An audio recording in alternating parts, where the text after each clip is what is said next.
अस्सलामुअलैकुम। Live doctor Shahid Masood के साथ मैं हूं सुमेरा सलीम। नाज़रीन, आईनी तरमीम के हवाले से आज सियासी मुलाकातों और मुशावरत का सिलसिला दिन भर जारी रहा, जबकि पीटीआई के वफ्द ने बैरिस्टर गौहर साहब की क़यादत में आईनी तरमीम पर बानी पीटीआई से अडयाला जेल में मुशावरत की। उनकी जानिब से कहा गया कि आईनी तरमीम पर बानी से मुशावरत मुकम्मल नहीं हुई है। दूसरी जानिब चेयरमैन पीपल्स पार्टी बिलावल भुट्टो जरदारी साहब की जानिब से कहा गया है कि मौलाना फजल रहमान साहब के साथ मुसलसल राब्ते में है, आइन साजी का अमल तेजी से आगे बढ़ रहा है। इसके अलावा भी दीगर मौज़ूआत पर आज हम गुफ्तगू करेंगे। स्टूडियो में हमारे साथ मौजूद हैं डॉक्टर शाहिद मसूद। अस्सलाम वालेकुम डॉक्टर साहब। डॉक्टर साहब, आईनी तरमीम के हवाले से मौलाना फजल रहमान साहब से हुकूमत और अपोजिशन के वफ्द की मुलाकातें हुई हैं, इन मुलाकातों का क्या नतीजा निकलेगा? हासिल सी ये हिजान में वफा किया हुआ है पूरी कौम को। और मुझे तो मैं तो पहले दिन से देखें, ये एक प्रेस कॉन्फ्रेंस एक होनी चाहिए थी बहुत अच्छी, यानी बिल्कुल वाज़ेह, और उसमें ये नुकात कौम के सामने पेश हो जाते। उसके बाद डिबेट होती मीडिया पे, बाकी जगहों पे और फोरम्स पे, पार्लियामेंट में, दाएं बाएं, मतलब अदालतों का, पाकिस्तान की अदालतों का तमाम ढांचा हमेशा के लिए उस पर फैसला होने जा रहा है। तो बेशुमार इसमें बार एसोसिएशंस हैं, इसमें बार काउंसिल्स हैं, इसमें मतलब इवन जज साहिबान को बताएं आप, मतलब आप इसमें रिटायर्ड जज साहिबान को शामिल करें इसमें, बल्कि तमाम माशरा आपका इसमें इसका हिस्सा बनता है कि इस मुल्क में अगर अदालतों में बड़ी तब्दीलियाँ आ रही हैं। अब ये एक मुसवदा है, फिर दूसरा है, फिर वो उसको दे रहे हैं, फिर वो ये हो रहा है, फिर वो हो रहा है, रात को आज ही करवाए। मतलब मुझे तो ये समझ से मेरे बाहर है। रज़ा रब्बानी साहब जो हैं, जिन्होंने 18वीं तरमीम की थी, यानी उसके वो आप समझें कि उसके उसके पीछे उनका जहन था बहुत ज़्यादा, उन्होंने भी इसकी मजम्मत की है रज़ा रब्बानी साहब ने। और वो कह रहे हैं कि इस तरह से तरमीम कभी भी नहीं होती है आइन में, और तरमीम मतलब मुस्तकिल, तो वो एक सिस्टम कैसे चलेगा मुल्क का। आप सोचिए ना, पुलिस में अपनी इस्लाहत करनी है तो आप पुलिस ऑफिसर्स को तो लेंगे ना, बल्कि ना सिर्फ पुलिस ऑफिसर्स को लेंगे बल्कि कानून को, अदालत, बाकी लोगों के पुलिस में रिफॉर्म्स होने जा रहे। किसी भी अदालत अदारे के बारे में आपको इतने बड़ा फैसला करने जा रहे हैं तो अवाम को पता ही नहीं है कि क्या होगा, वो तरमीम क्या है। बल्कि खुद बहुत से लोगों को नहीं पता कि कौन सी शिकें किस पे तैयार हो गए, मौलाना साहब किस पे तैयार नहीं हुए, किस पे तहरीक इंसाफ तैयार हो गई है, पीपल्स पार्टी किस पे तैयार है, किसके ऊपर। वो कई लोगों से बात हुई मेरी, मुस्लिम लीग, उनको पता ही नहीं। उनका बस हमें कहा हुआ है, हमने तो जाना है, एक खाना, दूसरा खाना, तीसरा शाइया, फिर जोराना, फिर रात का खाना, फिर सुबह का खाना, फिर वो एक हिजान में लोग हो पाए। और ये आप देखें ना, शंघाई कॉरपोरेशन ऑर्गेनाइजेशन का एक SCO का एक बड़ा ज़बरदस्त समिट हुआ, उसको भूल भुला जिक्र भी नहीं हो रहा कहीं, उससे क्या करना है। इवन IMF के साथ क्या मामला आपके तय होने हैं, सिक्योरिटी के इश्यूज हैं। तो मैं तो नहीं, जब वो मंजूर होती है तो क्या होगा, नहीं होती है तो क्या होगा, अवाम के लिए उसमें क्या है, मतलब मुझे बताएं ना, अवाम की पब्लिक के लिए क्या है, उसमें क्या होगा। मतलब मंजूर हो जाती है तो क्या सिक्योरिटी मुल्क की ठीक हो जाएगी, सिक्योरिटी क्राइसिस जो आपको सिक्योरिटी क्राइसिस है ना पूरी दुनिया में है, तो आपके मुल्क पे उसके असरात नहीं आएंगे क्या? या कल से सबको नौकरी मिलनी शुरू हो जाएंगी, या कल से करप्शन खत्म हो जाएगी, कल से क्या होगा? दोनों सूरतों में क्या होगा? तो एक हिजान सा बपा है, और वही पावर गेम, हंगर गेम, वही जो मैं हमेशा बात कहता हूँ, इसका आवाम से कोई ताल्लुक, इशूज़ बहुत संगीन है रियासत को दरपेश। तो ये बड़ी बदकिस्मती है कि इस वक्त इसमें हमारी इंट्रा एलीट फाइट है। ये इंट्रा एलीट मतलब एलीट क्लास लड़ रही है आपस में, इसमें किसी गरीब का कोई स्टेक नहीं है, एलीट की आपस में लड़ाई हो रही है। तो देखते हैं कि कौन सा ग्रुप एलीट, टीम A जीतती है, ये टीम B जीतती है, ये तो बड़ी, लेकिन ये कि इसमें आवाम के लिए क्या चीज़ है वो कुछ नहीं पता।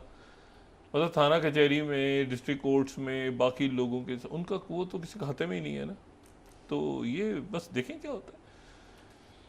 अच्छा, अब तो ये इश्यूज तो वही हैं, आपके सिक्योरिटी के इश्यूज हैं, और मैंने कल भी बात की थी। अब जाहिर है कि मौका नहीं है, लेकिन जब जितना आप देखते हैं ना आसपास के जो जंगें जारी हैं इस वक्त, जो कि मज़ीद जिसके महाज नए खुलने जा रहे हैं, गालिबन मज़ीद बड़ी जंगें खड़ी हैं, दुनिया खड़ी हुई है। और जंगें जो है माशी भी हैं, सफारती भी हैं, वो प्रॉपर काइनेटिक वॉर। अब इसमें जो है ये मुझे नहीं पता कि आने वाले दिनों में सिक्योरिटी जो है वो किस तरह से, मतलब किस कदर अहम हो गया है सिक्योरिटी के ऊपर ध्यान देना। क्योंकि उसमें इकॉनमी भी सिक्योरिटी का हिस्सा बन चुकी है और सफारतकारी भी सिक्योरिटी का हिस्सा बन चुकी है। और सिक्योरिटी जो है, यानी सिक्योरिटी से मुराद ये कि पुलिस, पैरामिलिट्री ट्रूप्स, पाकिस्तान की नहीं तमाम दुनिया की, और पाकिस्तान की तो बहुत ज़्यादा, क्योंकि तवज्जो ही कहीं और है इस पूरी हमारे अकाबरीन की। तो ये कि किस तरह से आगे जाके जो दुनिया में अचानक जो फोर्थ इंडस्ट्रियल रेवोल्यूशन आ रहा है, उसके बाद तो सारा ही सिलसिला बिल्कुल मुख्तलिफ तुलू होगा। तो अफवाज की क्या, किस अंदाज में जंगों की तैयारियां होंगी, किस तरह से फ़ौज, देखिए पाकिस्तान की फ़ौज किस तरह से अपने आप को, इस वक्त बहुत मुख्तलिफ सूरत हाल है। देखिए ना, आपके किस तरह से पैरामिलिट्री फोर्सेस कैसे ट्रेन होंगी, पुलिस कैसे ट्रेन होगी, आपकी इकोनॉमी आगे किस तरह से फिनटेक की तरफ जा रही है दुनिया, मतलब किस और क्या कुछ बहुत कुछ होने हो रहा है। मतलब यहाँ पे सिर्फ ही तरमीम आ जाए तो इतने पैसे, तो इतने अरब, तो इतने खरब उसको दे दो, तो ये मुतहम्मिल ही नहीं हो सकती ना। वो कहते हैं ना यार, मुतहम्मिल ही नहीं हो सकता मुल्क इसके लिए, जो तो बातचीत चल रही है। और वो जब हम सिक्योरिटी की बात करते हैं तो सिर्फ उसमें ये नहीं कि फ़ौज का, इसमें फिर आपकी इकोनॉमी भी बहुत बड़ा हिस्सा है, क्योंकि आप इकोनॉमी अगर आपकी कमज़ोर है तो सिक्योरिटी आपकी कॉम्प्रोमाइज़ हो रही है।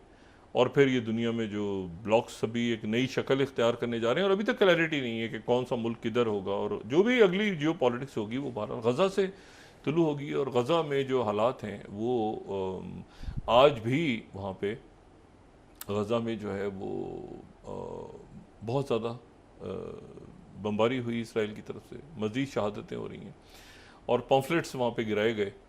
और वो पम्फलेट्स जो हैं उनके ऊपर याहिया सिनवर की जो मैयत है उनकी तस्वीर थी, तो वो जेट तैयारों ने पूरे गज़ा में वो पम्फलेट्स गिराए। लेबनान के साथ जंग जो है वो बढ़ गई है, लेबनान के साथ। और वहाँ से जो एक गांव शुमाली इसराइल का, जहाँ पे उनका आबाई घर है नेतन्याहू का, वहाँ पे एक रॉकेट फायर हुआ। वो ज़ाहिर है वहाँ नहीं रहते ना, उनकी फैमिली वहाँ रहती है, लेकिन वहाँ पे एक रॉकेट फायर हुआ। तो एक कशीदा सी सूरत हाल है बहुत ज़्यादा। और प्रेसिडेंट बाइडन जो बाकी मगरबी ममालिक हैं वो, और बाकी दुनिया भी इस वक्त चाह रही है कि सीज़ फायर हो, कोई जंगबंदी का माहिदा हो, कोई अमन की तरफ जाएं। लेकिन ये है कि उसका अभी तक कोई रंग रूप सामने नहीं आया, और उसकी वजह है। और वजह ये है कि पहली बात तो ये है कि ये अभी तक अनाउंस नहीं हुआ कि याहिया सिनवर की जगह कौन लेगा। याहिया सिनवर जो हैं उनकी पहले तो ये बात हो रही थी कि वो मोहम्मद सिनवर जो उनके भाई हैं, जो कि गज़ा में ही हैं, और वो जो हैं वो उनकी जगह संभालेंगे। लेकिन हमास की तरफ से, हमास के सर्कल्स में ये बात जो है वो अब ज़ेर बहस है कि क्या जो मोहम्मद सिनवर जो हैं वो जगह संभालें, या हमास की जो क़यादत है वो कोई ऐसी शख्सियत संभाले जो कि गज़ा से बाहर हो, ताकि वो एक उसका डिप्लोमेटिक रोल भी होगा, फिर एक मुल्कों के साथ बात करना, ट्रैवल करना, सब कुछ सारा सिलसिला करना। तो बिल्कुल ये हो कि रब्ता ही अगर मुनक़ता हो जाए, और इसराइल तो बिल्कुल वहाँ पे एक मतलब उसकी जाहिरियत तो जारी है, तो वो उस सूरत में ये डिस्कस हो रहा है कि जो हमास की क़यादत है वो किसी ऐसी शख्सियत को दी जाए जो कि गज़ा से बाहर हो। अच्छा, यहाँ पर फिर अब दो नाम यहाँ पे आ रहे हैं सामने। ज़ाहिर है हतमी ऐलान तो, अच्छा एक मोहम्मद दैफ का भी नाम डिस्कस हो रहा है, लेकिन मोहम्मद दैफ जिनके बारे में इसराइल कह चुका है कि वो ज़िंदा नहीं है, लेकिन हमास ने क्लेम नहीं किया, तो उनका नाम, लेकिन वो मैंने आपसे कहा ना कि गज़ा या गज़ा से बाहर अगली क़यादत। तो एक नाम जो डिस्कस हो रहा है ज़्यादा, एक तो खालिद मिशाल का हो रहा है। खालिद मिशाल जो है वो ज़ाहिर है कि इस्माइल हानिया से पहले वो कई दहाइयों तक वो सरबराह रहे हैं, पोलिट ब्यूरो को उन्होंने हेड किया। और दूसरा नाम जो है वो खलील अल हया का है। खलील अल हया जो हैं ये नायब इस्माइल हानिया के भी नायब थे, और फिर उसके बाद ये नायब याहिया सिनवर के भी नायब थे। और ये जो हैं ये वो शख्सियत हैं जो तमाम जो मुज़ाकरात सीज़ फायर के होते रहे, तो हम उसमें ज़िक्र करते रहे कि हमास की तरफ से खालिद हया कतर से इजिप्ट पहुंच गए, इजिप्ट से वो मतलब वो मुज़ाकराती अमल का एक हिस्सा रहे हैं, बहुत अहम। ये वही हैं जो चाइना भी गए, मॉस्को भी गए, जिन्होंने टर्की भी ट्रैवल किया, जो आप समझें कि नायब के तौर पे। और फिर ये जो हैं ये इनका पुराना ताल्लुक़ है, ये फाउंडिंग मेंबर्स में से एक हैं। और ये जो हैं ये 2006 का जो इलेक्शन था तो उसमें ये इलेक्ट हो गए थे गज़ा सिटी से, यानी जो गज़ा की पट्टी का जो गज़ा सिटी का इलाका है दरमियान में, वहाँ से ये पार्लियामेंट में इलेक्ट हो गए थे। तो इनका नाम भी चल रहा है। अच्छा, मैं इसमें बहुत ज़्यादा इसमें डिटेल में नहीं जाना चाह रहा इस एक इशू के, लेकिन ये है कि ये जो हैं आप इस तरह से समझें कि खालिद मिशाल जो है ना, ज़ाहिर है पुराने खालिद मिशाल तो एक उनके ओल्ड गार्ड, ये दोनों ओल्ड गार्ड्स हैं, पुराने हैं दोनों। लेकिन हुआ ये था कि खालिद मिशाल जो है वो एक तवील अरसा उन्होंने गुजारा दमिश्क में।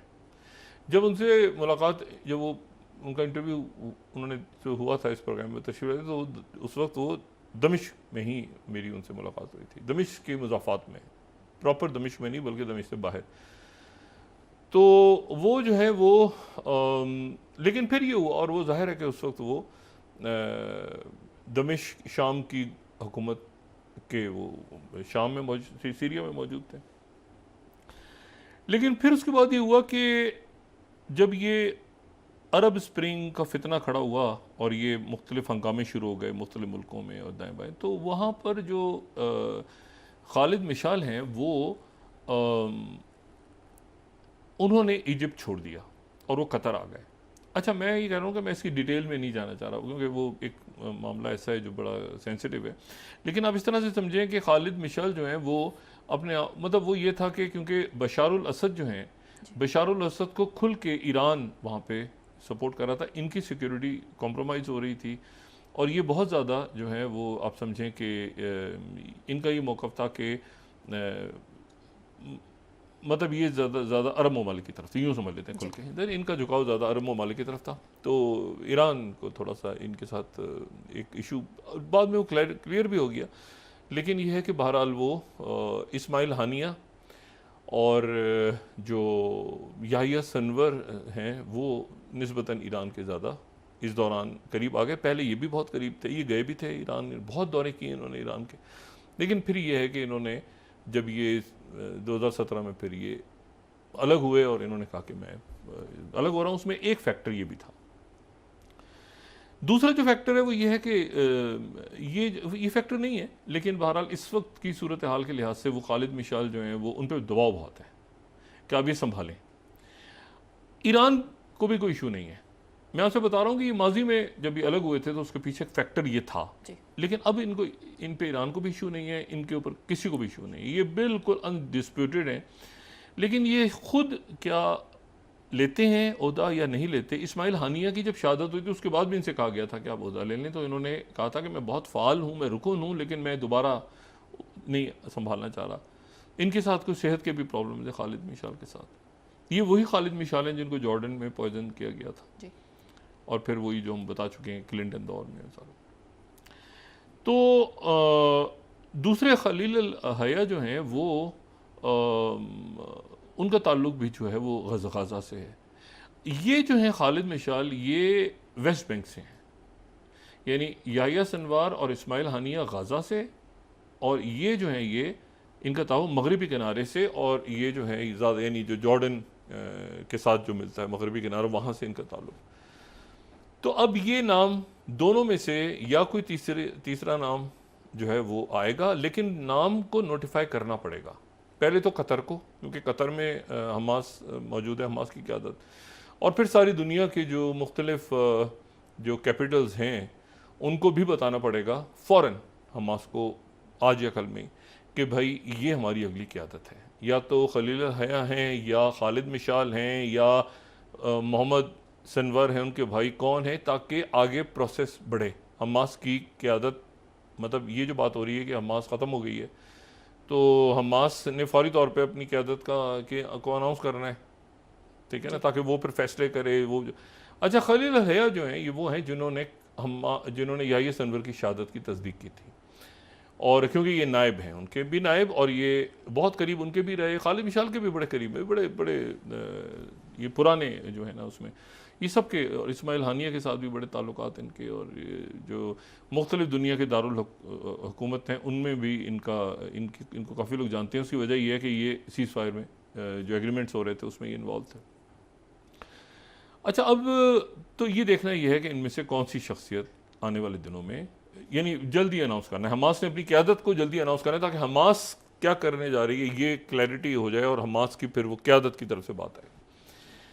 अच्छा, अब यहाँ इशू ये है कि एक तो ये हमास की क़यादत आगे कहाँ जाती है, और हमास ने ये बताना है कि हम अभी तक स्टेक होल्डर, बड़ा अनयूजुअल वाक़या है, एक बड़ा आप समझें कि गैर मामूली बात ये हुई है कि जो फ़लस्तीनी अथॉरिटी है, फ़लस्तीनी अथॉरिटी के जो सदर हैं, यानी सदर महमूद अब्बास, जिनको तमाम दुनिया फ़लस्तीनी अथॉरिटी को तो एक्सेप्ट करती है, महमूद अब्बास को ही, सदर महमूद अब्बास को ही तस्लीम करती है। फ़लस्तीनी अथॉरिटी PLO का एक हिस्सा बन चुकी हुई है, जो मुआहिदा हुआ था मॉस्को में और चाइना में कि अब ये PLO के तहत सब काम करेंगे। दोबारा PLO का नाम आएगा और जब सीज़ फायर होगा, जो बात आगे चल रही थी, तो PLO का इजलास हुआ है, और PLO के उस इजलास में फ़लस्तीनी अथॉरिटी के सदर महमूद अब्बास भी शरीक हुए हैं, वो PLO के भी चेयरमैन है भी इस वक्त, लेकिन उनकी शिरकत जो है वो दो हैसियतों में अनाउंस हुई है। एक ये है कि वो PLO के अंडर होने वाले इजलास में फ़लस्तीनी अथॉरिटी के जो सदर महमूद अब्बास हैं वो शरीक हुए, जो कि फतह के भी चेयरमैन है, ज़ाहिर है। लेकिन उसमें जो बात हुई वो एक तो ये है कि ताज़ियत का पैगाम दिया गया और वहाँ पे फातह ख्वानी हुई याह्या सिनवर के लिए, लेकिन फिर उसके बाद जो है वो फ़लस्तीनी अथॉरिटी के जो सदर हैं महमूद अब्बास, जो कि अबू माजिन, इनके बेटे का नाम ये अबू माजिन कहलाते रहे हैं। इनके जब जाहिर है कि ये इनकी दूसरी एक शख्सियत, यानी अब तो ये पॉलिटिकल प्रोसेस में है, लेकिन उससे पहले ये अबू माजिन के नाम से, ये भी बड़े गुरिल्ला टाइप पर्सनैलिटी थी इनकी, ये बड़े जंगजू रहे हैं। तो ये इनके बेटे का नाम माजिन, उसकी डेथ हो गई 42 साल की उम्र में, लेकिन बहरहाल ये अबू माजिन के नाम से, जो अगर आप वहाँ जाएँ तो वो इनको महमूद अब्बास कम कहते हैं और इनको अबू माजिन ज़्यादा कहते हैं, कुनियत के नाम से ज़्यादा याद है। जैसे अबू इब्राहिम जो है वो याह्या सिनवर को बहुत से लोग अबू इब्राहिम, इनके भाई को भी अबू इब्राहिम। तो उनकी तरफ से जो अनाउंसमेंट हुई है, जो पैलेस्टीनियन अथॉरिटी PLO की तरफ से अनाउंसमेंट हुई है, उसमें ये कहा गया, जिसमें महमूद अब्बास जो है सदर महमूद अब्बास ने चेयर की है, ताज़ियत की है उन्होंने, फातह ख्वानी की है, उनके याह्या सिनवर के दर्जात की बुलंदी की दुआ हुई है, और फिर उस इजलास में ये कहा गया है सदर महमूद अब्बास के अंडर होने वाले इजलास में कि याह्या सिनवर जो हैं वो फ़लस्तीनी कौम के सबसे बड़े हीरो हैं और एक अरब दुनिया के बहुत बड़े लीडर और बहुत बड़ा एक नाम और बहुत बड़ा एक शख्स जो है वो दुनिया से गया, अरब दुनिया और फ़लस्तीनी कौम का एक हीरो और एक नुमाइंदा है। तो यानी ये सदर महमूद अब्बास की तरफ, ये PLO की तरफ से बात हुई है, और ये माजी हमें पता है कि इकट्ठे भी रहे, फिर अलहदा भी हो गए, सब कुछ। लगे इस मरहले पे ये बात इस्माइल हानिया की जब शहादत, उस वक्त नहीं, लेकिन ये जो वाक़या जिस तरह से याह्या सिनवर की शहादत हुई है, उसके बाद ये फ़लस्तीनी अथॉरिटी की तरफ से उनके सदर ने PLO के इजलास में नुमाइंदगी करते हुए बात की, जबकि जो तुर्की के जो वज़ीर ख़ारजा हैं उनकी एक तवील मुलाकात हुई है हमास के नुमाइंदों से अंकारा में, और उन्होंने वहाँ ताज़ियत की है और तुर्की की जानिब से भी ये बात की है बाकायदा हमास को कोऑर्डिनेटर। तो एक तो ये मामला, दूसरा जो है वो ये है कि वही मामला अच्छा, एक छोटा सा पटाखा दोबारा चला दिया इन्होंने एक जहाज़ के ऊपर, ये हूतीज़ ने, ये बताने के लिए कि हमारे पास तो अभी है। तो एक वहाँ से इसराइल के साथ कोई लिंक जहाज़ गुजरा था, उसके ऊपर इन्होंने थोड़ी देर पहले एक मिसाइल फायर कर दिए, ड्रोन दोबारा,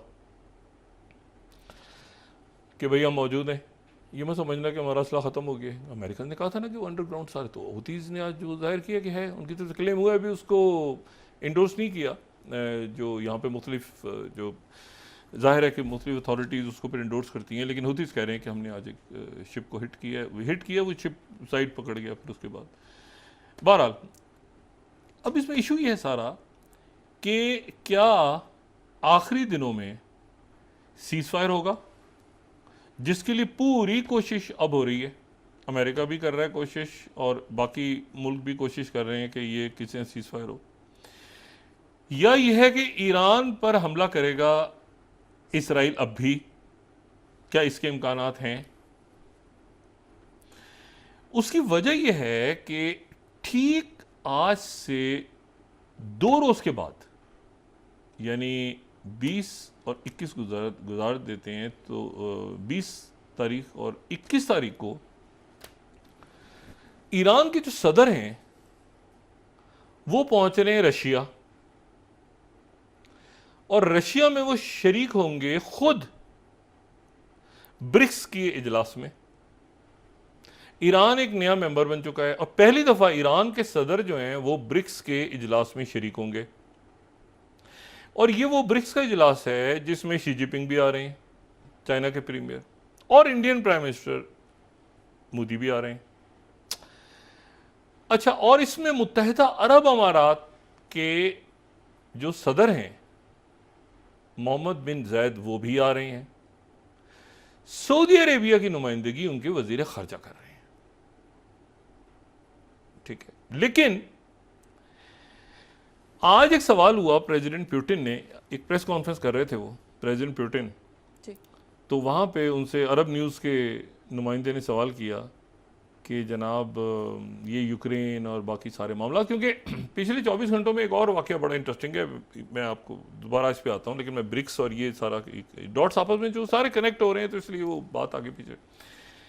जो मुत्तहिदा अरब अमारात है, यूएई, जिसके प्रेसिडेंट जा रहे हैं ब्रिक्स समिट में, यूएई ने 8वीं दफा एक कामयाब डिप्लोमेटिक रोल प्ले किया है बिटवीन रशिया एंड यूक्रेन। और वो ये इन्होंने किया है कि दोनों तरफ से इतने टेंस माहौल में, अब कशीदगी देखिए कहां पे खड़ी है, ये होते हैं डिप्लोमेटिक। आप जब यूएई उसमें क्या कमाल का रोल प्ले कर रहा है, कहीं कतर करता है, कहीं यूएई करता है। इनके मुल्क देखें ना, ये मुल्क कैसे, अब यूएई का की बात मॉस्को और यूक्रेन एक ही वक्त में, और फिर दरमियान में जब आते हैं, इंतहाई सख्त जंग हो रही है दोनों तरफ से। तो 95 कैदी दोबारा यूक्रेन और जो रशिया है उनके दरमियान तबादला करवाया यूएई ने।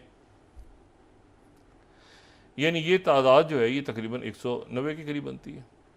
और ये 8वीं दफा है कि यूएई ने रोल प्ले किया है प्रिजनर्स को दोनों तरफ से जो रिहाई हुई है। अब वो यूएई के सदर जो हैं वो जा रहे हैं रशिया। अच्छा, फिर वापस आ जाएं कि मैं मिडल ईस्ट को भी, क्योंकि ये पूरा एक ही उसमें डिस्कस कर लेते हैं। प्रेसिडेंट पुतिन से अरब न्यूज़ के ने सवाल किया, उनसे अरब न्यूज़ ने पूछा कि ये अगली जो समिट है ये कहाँ होनी चाहिए, मतलब कहाँ पर, कौन सा मुल्क ऐसा है मुनासिब जहाँ पर ये आप समझते हैं कि मतलब ज़ाहिर है स्विट्ज़रलैंड और बाकी जगहें तो सारी जो हैं वो ऐसे मुल्क हैं जो कि आप समझें कि जो वेस्ट के करीब हैं। तो और अगर आप चले जाते हैं ज़ाहिर है चाइना, तो फिर वो उधर से एक दूसरा ब्लॉक है चाइना और ये वो सारा। तो प्रेसिडेंट पुतिन ने जो जवाब दिया वो 8th लाइव, उन्होंने कहा 8th अगर हम दिखा सकें, उन्होंने कहा कि ये सबसे जो मुनासिब जगह है जहाँ पर कहीं बात हो सकती है, वेन्यू है कि अगली पीस टॉक्स का, तो वो सऊदी अरब है। 8th स्लाइड अरब न्यूज़ को उन्होंने जवाब दे दिया। यानी अच्छा ये जहन में रखें कि यहाँ पर अरब लीग का इजलास हो रहा था, तो प्रेसिडेंट ज़ेलेंस्की आ गए थे यूक्रेन से कि अरब लीग रोल प्ले करे। यहाँ पर इजलास हो रहा था जो अरब लीग का अभी चंद महीने पहले, तो वो तो G7 में पहुंच गए थे, G20 में पहुंच गए, लेकिन वो जाहिर है कि मुल्कों उसमें मगरबी मुल्क ज़्यादा हैं, वो G7 में तो नहीं जा सकते अब प्रेसिडेंट पुतिन या। तो ये जो है ये उन्होंने कहा सऊदी अरेबिया जो है वो सबसे मुनासिब जगह है, ये मुज़ाकरा सऊदी अरेबिया में हो सकते हैं। तो सऊदी अरेबिया जो है वो एक ऐसी जगह हमें नज़र आ रही है कि वहाँ पर शायद प्रेसिडेंट पुतिन ने हामी भर दी, ज़ेलेंस्की तो ना कर ही नहीं सकते। ज़ेलेंस्की तो खुद पहुंचे थे ना, प्रेसिडेंट ज़ेलेंस्की यहाँ पे अरब जब OIC इसका इजलास हो रहा था, अरब लीग का इजलास हो रहा था, पुतिन ने कहा कि सबसे मुनासिब जगह सऊदी अरेबिया। और उधर UAE ने उस जंग में, ये देखें ये मुल्क इन्वॉल्व, इनकी ये जितना है ना पूरा ये जो वेस्ट एशिया, ये मिडिल ईस्ट, इसमें चाहे ईरान रशिया हो, चाहे वो ये मुल्क आपको वहाँ रोल प्ले, ये सारा एक है। ऑयल प्राइसेस हो, ये सब एक, OPEC प्लस के बाद ये सारी एक हो गए। और ब्रिक्स के बाद रशिया की तरफ से आज उन्होंने कहा कि अगला जो दुनिया का ऑर्डर है या जो भी अगले चंद सालों में पिक्चर बनने जा रही है वो अमेरिकन प्रेसिडेंशियल इलेक्शन के नतीजे में नहीं बनेगा अगला खाका। ये रशिया की तरफ से कहा गया है। वहाँ चाहे कैमला हैरिस जीते या ट्रम्प जीते, अगला जो नक्शा है वो ब्रिक्स में से निकलेगा। दुनिया किस तरफ जा रही है वो ब्रिक्स तय करेगा, अमेरिकन इलेक्शन तय नहीं करेगा। तो अब ये जो ब्रिक्स का इजलास है ये इसमें अहमियत होगी। अच्छा, अब वहाँ ये देखना है ब्रिक्स समिट में, एक तो ईरान के प्रेसिडेंट वहाँ होंगे। अब ईरान के प्रेसिडेंट वहाँ तो इसराइल पीछे अटैक करेगा। उन्होंने अनाउंस कर दिया मैं तो आ रहा हूँ ब्रिक्स समिट में। वहाँ शी जिनपिंग भी हैं, वहाँ पर इंडियन प्राइम मिनिस्टर मोदी भी हैं, वहाँ पे MBZ भी हैं UAE से। अब देखना यह है कि वहाँ पर किसकी मुलाकात होती है, बायलैटरल समिट क्या होती है, कैसे होती है। और ये मेरा ख्याल से ये एक बहुत इंपॉर्टेंट समिट होने जा रही है। और प्रेसिडेंट पुतिन ने जो प्रेस कॉन्फ्रेंस की तो उन्होंने ख़ास तौर पे उन्होंने ये 2 स्टेट सोल्यूशन की बात की। उन्होंने कहा रशिया का प्रिंसिपल स्टांस है कि दूसरी रियासत तो बने ही बनेगी, और वो हमारा प्रिंसिपल स्टांस है कि 2 स्टेट सॉल्यूशन होगा। ये उस प्रेस कॉन्फ्रेंस में उन्होंने बार बार एंडोर्स किया। अच्छा, तो अब ये है कि अब ये कमिंग डेज के अंदर जो है ये एक तरफ ईरान के सदर, उधर से हूतीस अपनी जगह मौजूद हैं, इधर हमास की लीडरशिप अनाउंस होगी, उधर इसराइल जो है वो ज़रा होल्ड हो गया, उधर ना हमला करेंगे, ये करेंगे, वो अभी तक वो याह्या सिंवार, मतलब उधर हमास अनाउंस किसको करती है। हमास ने कहा कि हम भी सीज़ फायर की तरफ, हम भी अभी कोई सीज़ फायर का हमारा भी इरादा नहीं है, हम भी बदला लेंगे। उधर से वो लेबनान के ऊपर, तो एक मेरा ख्याल है या तो जंग फैलेगी या एक जो है ना वो एक सीज़ फायर पैक्ट होगा।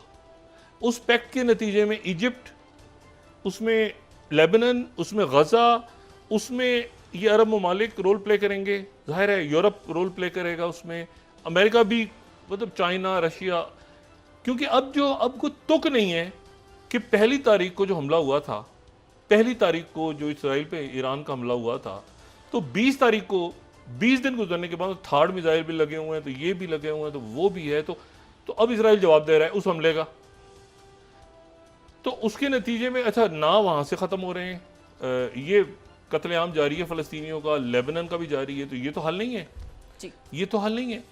तो अब इसमें देखना ये है, अब जरा वक्फा लंबी उसके बाद बात करते हैं कि ये अब इस पूरी पेचीदगी, ये बड़ी मैंने आपसे कहा ना कि डिप्लोमेटिक लेवल, जंग और मैं शी जिनपिंग की मिसाल हमेशा देता हूँ ना, शी जिनपिंग जो है वो आपको नज़र आते हैं ख़ास वो अपने जो है चाइनीज़ ड्रेस में, कभी सूट में, सब कुछ। लेकिन यही शी जिनपिंग जो है ये फिर दूसरी जगह एंटर होते हैं तो ये PLA के फौज के सरबराह भी होते हैं, ठीक है ना। तो मतलब ये तो डिप्लोमेसी भी है, उसमें पॉलिटिक्स भी है, उसमें एक इकोनॉमी भी आपकी और एक ये है कि ये आईनी तरमीम की शिक नंबर पता नहीं 52 के अंदर क्या तब्दीली होगी रात के 12 बजे। अब मैं इस पर क्या मतलब कहा क्या जाए।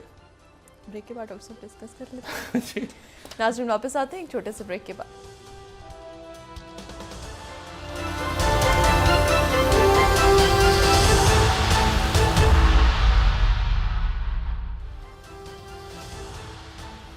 वेलकम बैक नाज़रीन। डॉक्टर साहब, मुलाकातों का सिलसिला जारी है, मुशावरत हो रही है, अगर इत्तेफाक राय हो जाता है तो क्या तरमीम आज ही मंजूर हो जाएगी?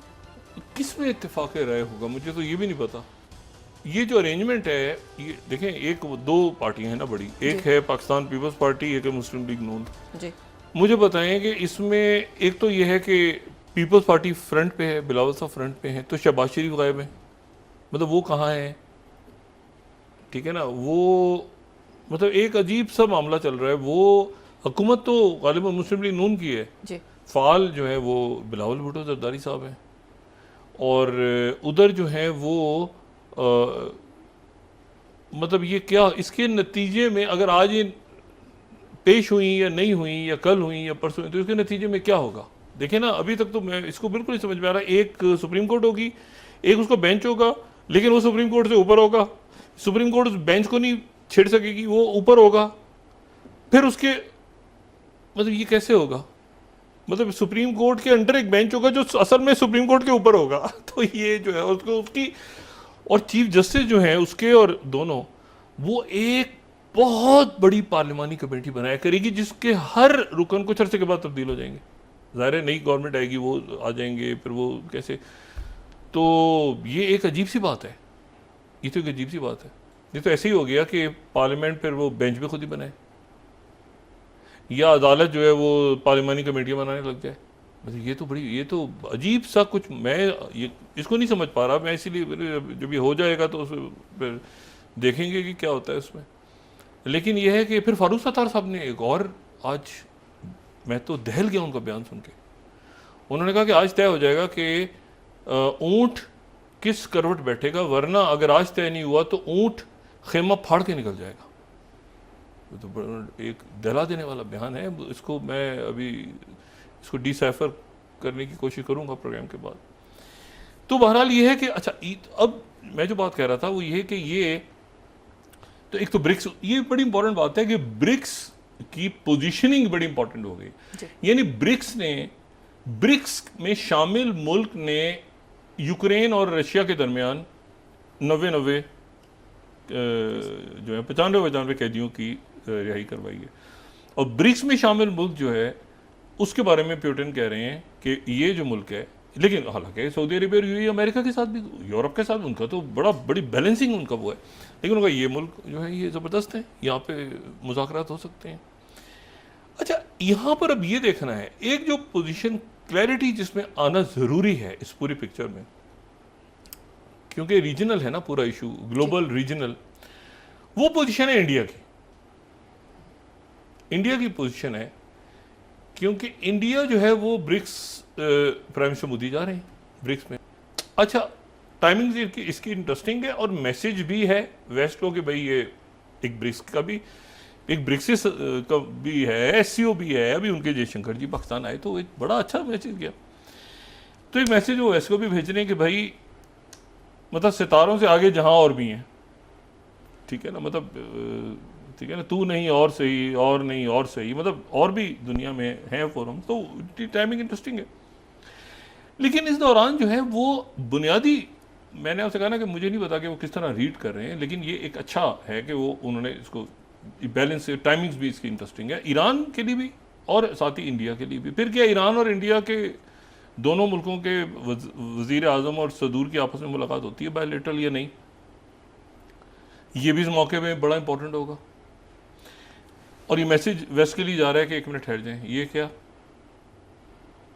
ठीक है। अच्छा, फिर उसके बाद जो कनाडा है जी, कनाडा की तरफ से आज ये कहा गया है, उनकी जो फॉरेन मिनिस्टर हैं उनकी तरफ से कहा गया है कि जितने भी सफारतकार हैं वो ऑन होल्ड हैं कनाडा में इंडिया के, यानी ऑन नोटिस हैं। यानी ऑन नोटिस है मतलब ये कि वो जाना चाहें तो चले जाएं, मतलब एक मुकम्मल तौर पे एक बहुत बड़ी खलीज जो है वो, ये मैं यहाँ पे 15 स्लाइड में ANI को कोट कर रहा हूँ। Remaining Indian diplomats clearly on notice. Canada की फॉरेन मिनिस्टर मेलानी जोली जो है ये कह रही हैं, और ये गार्डियन भी खबर दे रहे हैं, Indian 14 slide, Indian diplomats put on notice. अच्छा, ये तो ये अब जो है ना ये मामला है बहुत अजब सा मामला। दूसरी जो बात है वो एक और पेचीदगी भी इसमें है। वो पेचीदगी है कि जो विकास यादव हैं जी, उनके जो RAW के ऑफिसर, जिनका एफबीआई ने कल एक वांटेड के नाम से वांटेड बाय एफबीआई निकाल दिया। पहले तो कोर्ट का संबंध था, कोर्ट ने वारंट निकाले थे ना, वो साथ फिर एफबीआई ने निकाल दिए।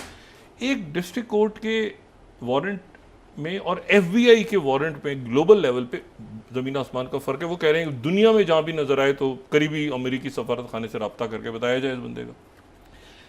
अब इशू यहां पे ये है कि ये जो विकास यादव हैं, ये तो इनको तो अरेस्ट कर लिया था, CC1 को इंडिया ने अरेस्ट कर लिया था, तो ये तो इंडियन पुलिस की कस्टडी में, ये हमने पहले बात की थी।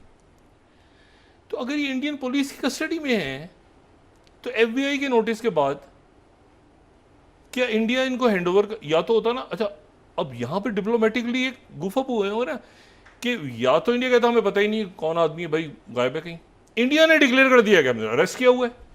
बल्कि आज उनके तकरीबन सारी अखबारों ने ये बात दोबारा कोट की हुई है कि भाई ये तो हमारे पास अरेस्ट हुए थे। ये देखें ना, ये वीक्स आफ्टर, ये 13 स्लाइड में इंडियन एक्सप्रेस से दिखा रहा हूँ, weeks after US called him की कंस्पिरेटर इन पन्नू, पुलिस अरेस्टेड विकास यादव। अच्छा, विकास यादव को पकड़ा किस केस में, ये बड़ी इंपॉर्टेंट बात है। ये आप जरा इसी खबर की दूसरी स्लाइड देखें। विकास यादव को जो गिरफ्तार किया, जिसको अमेरिका ढूंढ रहा है, टू कॉम्प्लेक्स स्टोरी। वो वहां पे एक रोहिणी के रेजिडेंट ने एक एफआईआर कटवाई और उसने कहा कि ये जो विकास यादव है, इन्होंने कहा कि मैं आईटी कंपनी करता हूँ, अंडर कवर हूँ, और उन्होंने कहा कि पूरी दुनिया में जो है वो मेरे दोस्त हैं और ये और वो सारा सब कुछ हुआ। और उसके बाद वो अचानक एक दिन विकास यादव पिछले साल उन साहब के पास आए, उन्होंने कहा कि मेरे सर की कीमत रख दी गई है और मुझे कोई कत्ल करने जा रहा है, और वो जो कत्ल करने की कीमत रखी गई है वो जो जिसने रखी है वो दुबई में है, तो मुझे कोई मार देगा, और ये बात इंडियन अथॉरिटीज को ना बताना, मैं अंडर कवर एजेंट हूं मगर मेरी जान खतरे में है, आगे पीछे तो ऐसा करो कि वो किसी जगह मिलने का कहा, एक पता नहीं लौती रोड किसी कौन सी है जगह, एनीवे। अच्छा, तो वहां पर मुलाकात हुई और उसके बाद उन्होंने वो एफआईआर है, एफआईआर के मुताबिक ये कि वो उन्होंने सोने की चेन मेन और ये वो लेके सारा, अगले दिन पुलिस ने पकड़ लिया। अब उनकी वो सुपारी किसको दी? सुपारी दी लॉरेंस बिश्नॉय को। वो लॉरेंस बिश्नॉय जिसके बारे में कनाडा कह रहे हैं कि ये तो वो गैंगस्टर हैं जिनके थ्रू जो है वो कत्ल करवाते हैं इंडियन गवर्नमेंट सिख रहनुमाओं का। उसको ये कह रहे हैं कि जनाब ये जो कंप्लेंट है इसके मुताबिक जो है वो यादव ने कहा कि मुझे लॉरेंस, यानी एक साल पहले के, ये पिछले साल दिसंबर में, उन्होंने कहा मुझे लॉरेंस बिश्नॉय के तहत जो है वो उसके जरिए कत्ल करवाना है, उसका गैंग मेरे पीछे लगा हुआ है। चूंकि झूठ बोल रहे थे, अगले दिन दिल्ली पुलिस ने पकड़ लिया। तो एफआईआर में जो गिरफ्तारी हुई है वो कोई अमेरिका के यानी वो उसमें भी फिर वही लॉरेंस बिश्नॉय का नाम आ रहा है। अच्छा, अब वो पुलिस कस्टडी में मेरे ख्याल से बेल है या क्या हैंडओवर। और एक बात आखिर में, मैं ये बात जो है ना, ये अजब सी बात है और मैं इस पे क्लोज करूंगा। ये टाइम्स ऑफ इंडिया 29 फ्लाइट्स अगर हम दिखा सकें, 18 फ्लाइट, एक क्रेजी 29 फ्लाइट्स को थ्रेट आई है कल रात से लेके आज तक।